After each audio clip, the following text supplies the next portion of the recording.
Dias virão, afirma o Senhor, quando estabelecerei uma nova aliança com a casa de Israel e a casa de Judá. Não será como a aliança que firmei com seus antepassados quando os tomei pela mão para tirá-los do Egito, pois eles não honraram o meu pacto, mesmo sendo eu o marido divino deles. Eis, no entanto, a aliança que celebrarei com a comunidade de Israel passados aqueles dias, afirma o Senhor. Registrarei o conteúdo da minha Torá, lei, na mente deles, e a escreverei no mais íntimo dos seus sentimentos, seus corações. Assim serei de fato o Deus deles, e eles serão o meu povo. Jeremias capítulo 31, versículo 31 a 34. Como se cumpre essa profecia? Quem é a casa de Israel e a casa de Judá? Visto que não é mencionado gentios nessa profecia, como eles entram na nova aliança? Se você tem vontade de aprender toda a verdade por detrás dessa profecia, eu convido você a pegar sua Bíblia e me acompanhar na mais profunda história de amor e ver a Bíblia como você nunca viu antes.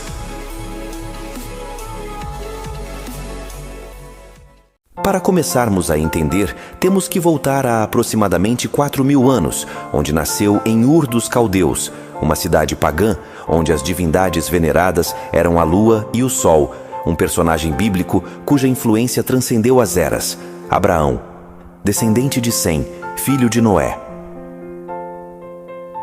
A história de Abraão é uma das mais importantes descritas na Bíblia. Saber quem foi Abraão é fundamental para entender a origem do povo hebreu. Neste estudo bíblico, conheceremos um pouco mais sobre quem foi Abraão e entenderemos a importância de sua história na compreensão de toda a narrativa bíblica. No capítulo 12 do livro de Gênesis, a Bíblia nos mostra Deus convocando a Abraão para que ele saísse do meio daquele cenário de paganismo. Ele deveria deixar sua parentela e partir para uma terra prometida pelo próprio Deus. É aí que tudo começa. Passados alguns anos, Abraão casou-se com uma mulher chamada Sara, e assim, junto com seu pai Tera, deixaram Ur em direção à terra de Canaã. Ao chegarem em Harã, permaneceram lá. Seu pai Tera faleceu aos 200 anos. Agora, peço atenção aos irmãos e ouvintes nos textos que apresentarei, pois compreender as promessas feitas por Deus a Abraão é crucial. Digo que 80% das Escrituras se abrirão em entendimento para vocês ao compreenderem as promessas feitas a Abraão e sua descendência. Para quem não me conhece, sou Elias, um membro do corpo de Cristo, do ministério primitivo. Sem mais delongas, vamos aos estudos.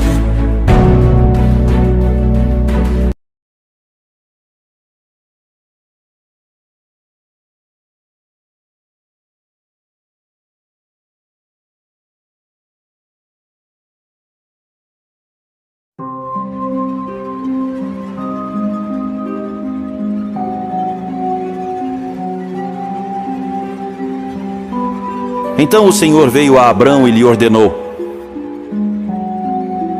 sai da tua terra, da tua parentela e da casa de teu pai, e dirige-te à terra que te indicarei. Eis que farei de ti um grande povo. Eu te abençoarei, engrandecerei teu nome, serás tu uma bênção. Abençoarei os que te abençoarem, amaldiçoarei aquele que te amaldiçoar. Por teu intermédio abençoarei todos os povos sobre a face da terra. Abençoarei todos os povos sobre a face da terra. Por teu intermédio abençoarei todos os povos sobre a face da terra. Observe que no versículo 2 e 3, Deus fala que Abraão seria uma grande nação, povo, e através dessa nação, Deus abençoaria todos os povos da face da terra, todas as nações. Mas para Abraão isso seria quase impossível, pois Sarai, sua esposa, era estéril, não podia ter filhos. Então, como Deus faria isso? Agora vejamos uma coisa interessante em Gênesis capítulo 15, versículo 1 em diante. Depois dessas coisas, o eterno Yahuá falou a Abrão numa visão: não tenha medo, Abrão, eu sou o seu escudo, grande será a sua recompensa. Mas Abrão perguntou: Ó soberano Yahuwah, que me darás, se continuo sem filhos, e o herdeiro do que possuo é Eliezer de Damasco? E acrescentou: Tu não me deste filho algum, um servo da minha casa será o meu herdeiro. Então Yahuwah deu-lhe a seguinte resposta: Seu herdeiro não será esse, um filho gerado por você mesmo será o seu herdeiro. Levando-o para fora da tenda, disse-lhe: Olhe para o céu e conte as estrelas, se é que pode contá-las. E prosseguiu: Assim será a sua descendência. Abrão creu no Eterno, e isso lhe foi creditado como justiça.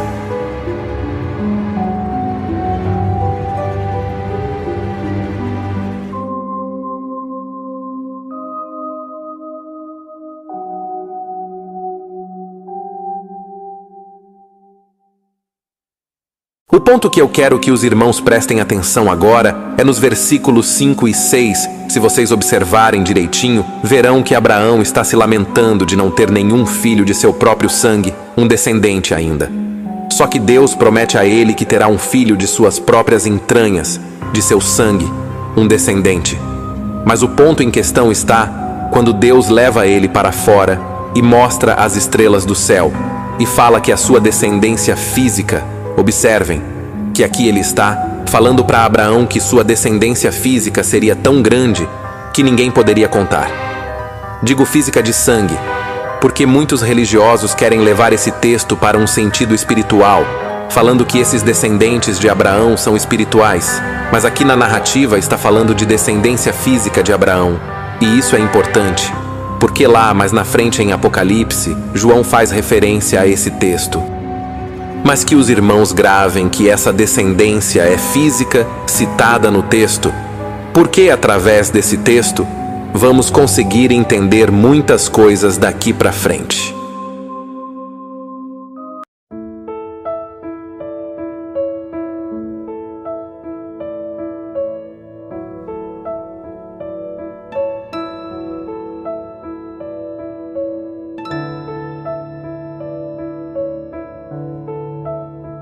Disse Yahuwah a Abrão depois que Ló separou-se dele: De onde você está, olhe para o norte, para o sul, para o leste e para o oeste. Toda a terra que você está vendo, darei a você e a sua descendência para sempre.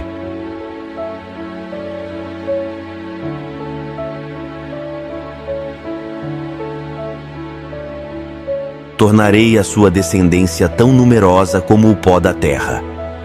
Se for possível contar o pó da terra, também se poderá contar a sua descendência.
Quando Abrão completou 99 anos, o Senhor lhe apareceu e declarou: Eu sou El Shaddai, Deus Todo-Poderoso, anda na minha presença e sê íntegro.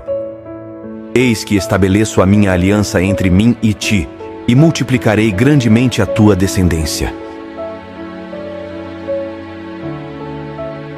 Então Abrão prostrou-se, rosto em terra, e Deus lhe prometeu: Quanto a mim, eis a minha aliança contigo.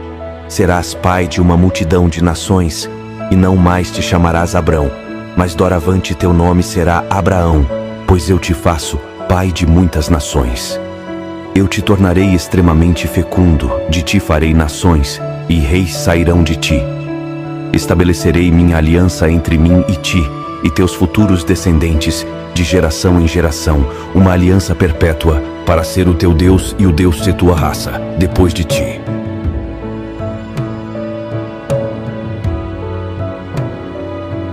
Como acabamos de observar, Deus garante a Abraão que os seus descendentes físicos seriam incontáveis como o pó da terra, e Deus firma isso como uma aliança perpétua, ou seja, para sempre, não só com Abraão, mas também com suas futuras gerações. E assim Deus muda o nome para Abraão, porque ele seria frutífero, que em hebraico é Pará, mesmo nome que dá origem ao nome Efraim, filho de José, onde veremos logo mais. E desta forma, Abraão seria pai de muitas nações. Assim surge uma pergunta muito interessante. O que aconteceu com a promessa feita pelo Eterno a Abraão? Como isso cumpriu? Pois se sua descendência seria incontáveis como o pó da terra e as estrelas do céu, e os judeus atuais não chega a 20 milhões? 5% da população mundial. Será que Deus falhou ou desistiu de sua promessa feita a Abraão? Veremos a seguir.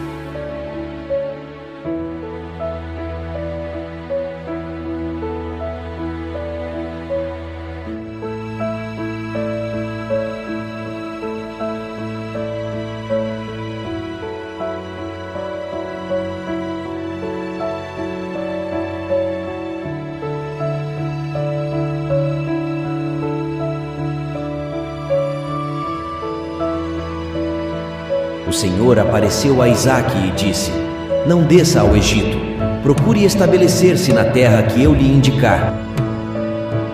Permaneça nesta terra mais um pouco, e eu estarei com você e o abençoarei. Porque a você e a seus descendentes darei todas estas terras e confirmarei o juramento que fiz a seu pai Abraão. Tornarei seus descendentes tão numerosos como as estrelas do céu, e lhes darei todas estas terras. E por meio da sua descendência, todos os povos da terra serão abençoados.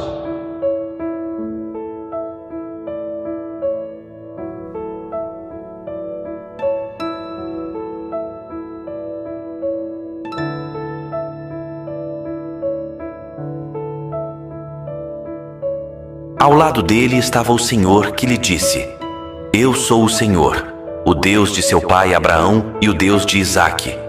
Darei a você e a seus descendentes a terra na qual você está deitado. Seus descendentes serão como o pó da terra, e se espalharão para o oeste e para o leste, para o norte e para o sul. Todos os povos da terra serão abençoados por meio de você e da sua descendência.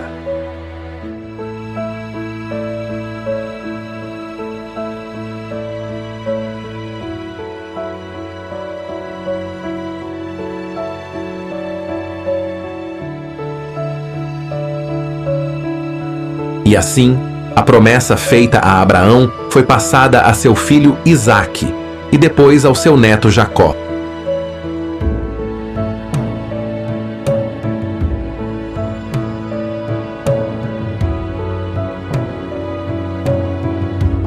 Mas tem dois pontos que é importante destacar nos textos que acabamos de ver. Primeiro, é que sempre Deus vem deixando claro que todas as nações, pessoas da terra, seriam abençoadas através da descendência de Abraão. Mas quando essa promessa é passada para Jacó, passamos a ver mais um detalhe muito interessante no texto. Vejamos.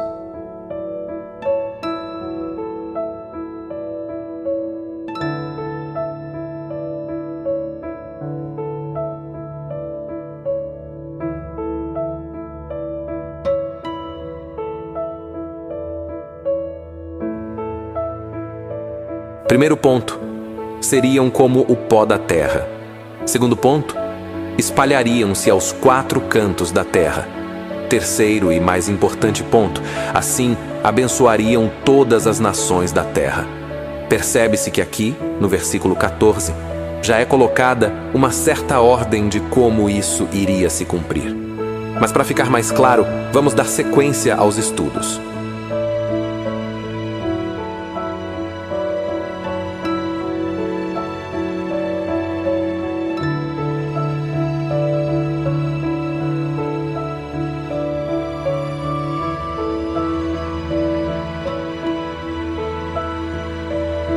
Vindo Jacó de Padã-Arã, outra vez lhe apareceu Deus e o abençoou. Disse-lhe Deus: o teu nome é Jacó. Já não te chamarás Jacó, porém Israel será o teu nome. E lhe chamou Israel.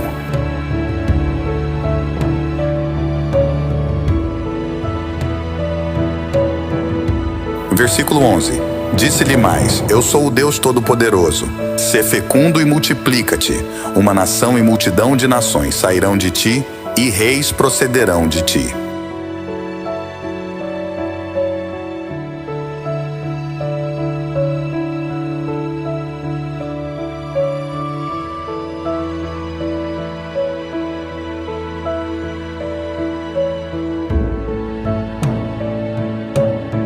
E mais uma vez, Deus abençoou Jacó.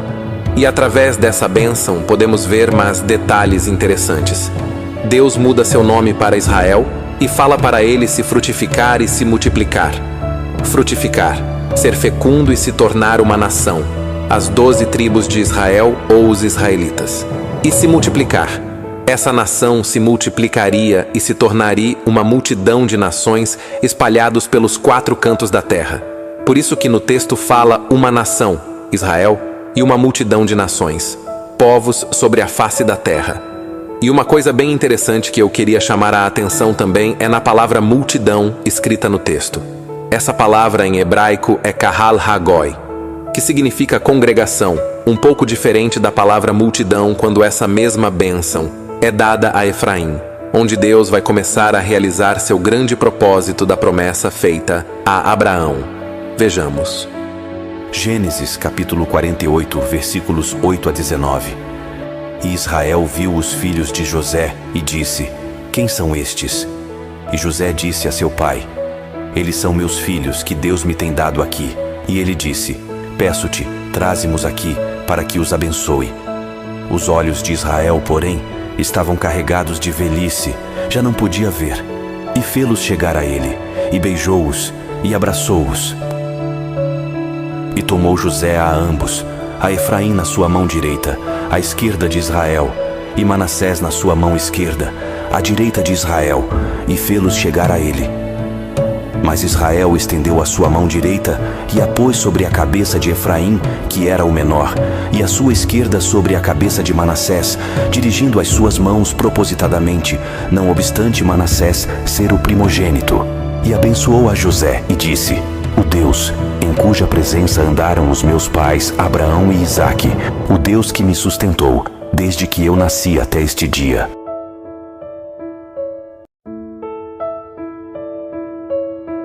O anjo que me livrou de todo o mal, abençoe estes rapazes, e seja chamado neles o meu nome, e o nome de meus pais, Abraão e Isaque, e multipliquem-se como peixes, em multidão no meio da terra.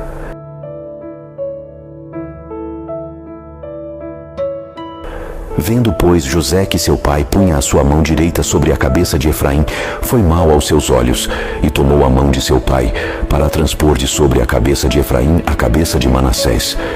E José disse a seu pai: não assim, meu pai, porque este é o primogênito, põe a tua mão direita sobre a sua cabeça.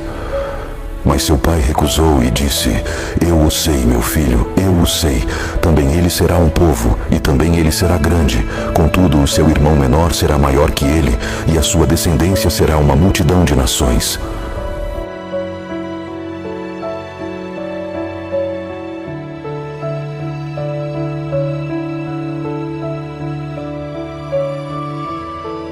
Agora, meus queridos irmãos, peço que prestem bastante atenção nos textos que acabamos de ler, pois é através desse entendimento que passaremos a entender muitas passagens bíblicas daqui para frente. No capítulo 48 do livro de Gênesis, é delineada a transmissão da bênção que começou com Abraão e foi passada para seu filho Isaque e subsequentemente para Jacó. No entanto, neste capítulo, a bênção é direcionada especialmente aos filhos de José, com ênfase em Efraim. Mas vamos aos detalhes. Primeiro ponto em questão. A bênção sempre é passada ao filho primogênito, o mais velho, e com a mão direita. Aqui no texto, Manassés é o mais velho, o primogênito, e Efraim o filho mais novo. Então a bênção da primogenitura tinha que ser passada a Manassés. Mas como pode ser observado no versículo 14, Jacó cruza as mãos e passa a bênção para o mais novo, Efraim, formando um símbolo de um peixe com os braços, pois eles iriam se multiplicar como peixes em meio aos povos da terra, entre as nações. A segunda coisa a ser vista está nas palavras de Jacó quando profere a bênção a Efraim, tornando-se uma bênção profética. Observem, no versículo 19, a expressão multidão de nações, no original em hebraico, é Melô Hagoim. Melô quer dizer plenitude, aquilo que preenche. Goim quer dizer gentios, nações. Sendo assim, essa expressão pode ser traduzida da seguinte maneira: que Efraim seria a plenitude dos gentios, plenitude das nações, por onde Deus abençoaria todas as famílias da terra, onde a descendência de Efraim se multiplicaria e se tornaria uma multidão entre todas as nações. O apóstolo Paulo fala desse mistério no livro de Romanos, capítulo 11. Resumindo, é através de Efraim que Deus traria o cumprimento da promessa feita a Abraão de que sua descendência se tornaria como o pó da terra e as estrelas do céu. E através da descendência de Efraim que Deus traz a oportunidade dos gentios entrar na nova aliança, um dos mais lindos e grandes mistérios de Deus. No próximo estudo, falaremos de como Efraim se tornou a plenitude dos gentios e como os gentios passam a fazer parte da nova aliança. Se os irmãos gostaram desse vídeo, estamos dispostos para lhe ajudar a entender muito mais e será um prazer estudar a Bíblia com vocês. Entrem em contato pelo link que está fixado no primeiro comentário. Agradecemos a todos.